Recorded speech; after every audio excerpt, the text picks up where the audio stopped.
राधे राधे दोस्तों, जीवित पुत्रिका व्रत का आप सभी को हार्दिक शुभकामनाएं। चलिए इसकी कहानी पढ़ना शुरू करते हैं। गंधर्वों के राजकुमार का नाम जिमूतवाहन था। वे बड़े उदार और परोपकारी थे।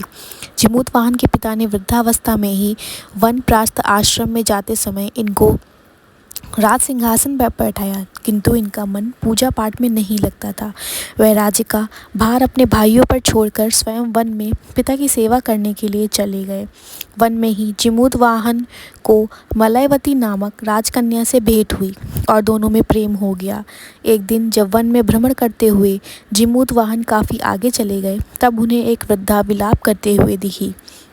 पूछने पर वृद्धा ने रोते हुए बताया, मैं नागवंश की स्त्री हूँ। मुझे एक ही पुत्र है। पक्षीराज गरुड़ के कोप से मुक्ति दिलाने के लिए नागों ने यह व्यवस्था की है। वह गरुड़ को प्रतिदिन भक्षण हेतु एक युवा नाग सौंपते हैं। आज मेरे पुत्र शंखचूड़ की बलि का दिन है। आज मेरे पुत्र के जीवन पर संकट है और थोड़ी देर में ही मैं पुत्र विहीन हो जाऊंगी। एक स्त्री के लिए इससे बड़ा दुख क्या होगा कि उसके जीते जी उसका पुत्र न रहे। जिमूतवाहन को यह सुनकर बड़ा दुख हुआ। उसने उस वृद्धा को आश्वस्त करते हुए कहा, डरो मत, मैं तुम्हारे पुत्र के प्राणों की रक्षा करूंगा। आज उसके स्थान पर मैं स्वयं अपने आप को लाल कपड़े में ढककर वध्यशील पर लेटूंगा, ताकि गरुड़ मुझे खा जाए पर तुम्हारा पुत्र बच जाए। इतना कहकर जिमूतवाहन ने शंखचूड़ के हाथ से लाल कपड़ा ले लिया और उसे लपेटकर गरुड़ को बलि देने के लिए चुनी गई वध्यशिला पर लेट गए।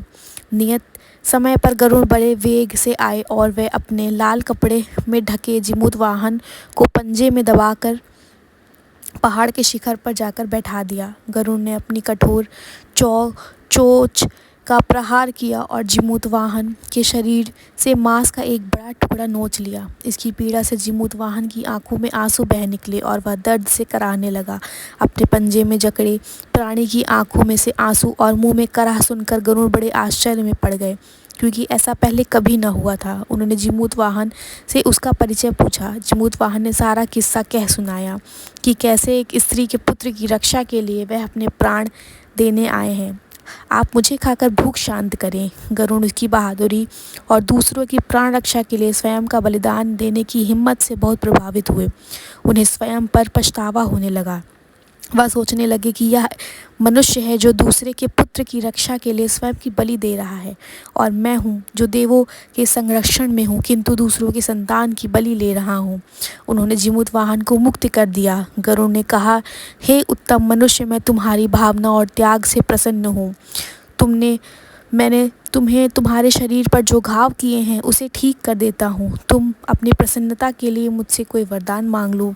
राजा जिमूतवाहन ने कहा कि पक्षीराज, आप तो सर्वसमर्थ हैं। यदि आप प्रसन्न हैं तो वरदान देना चाहते हैं तो आप सर्पों को अपना आहार बनाना छोड़ दें।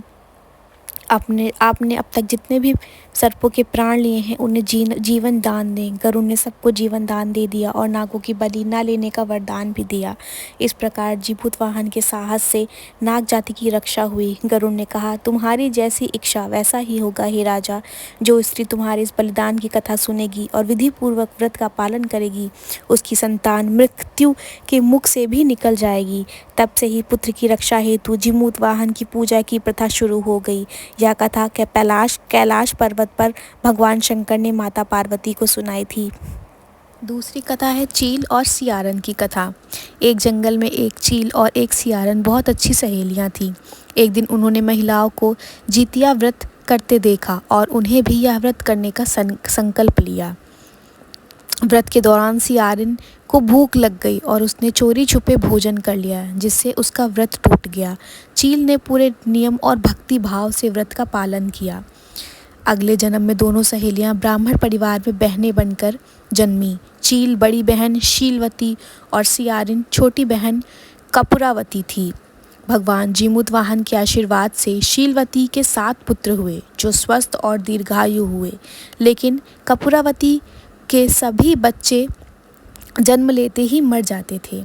अपनी बहन को सुखी देखकर कपूरावती ईर्ष्या से भर गई। उसने अपने पति राजा से कहकर शीलवती के बच्चों के सिर कटवा दिए।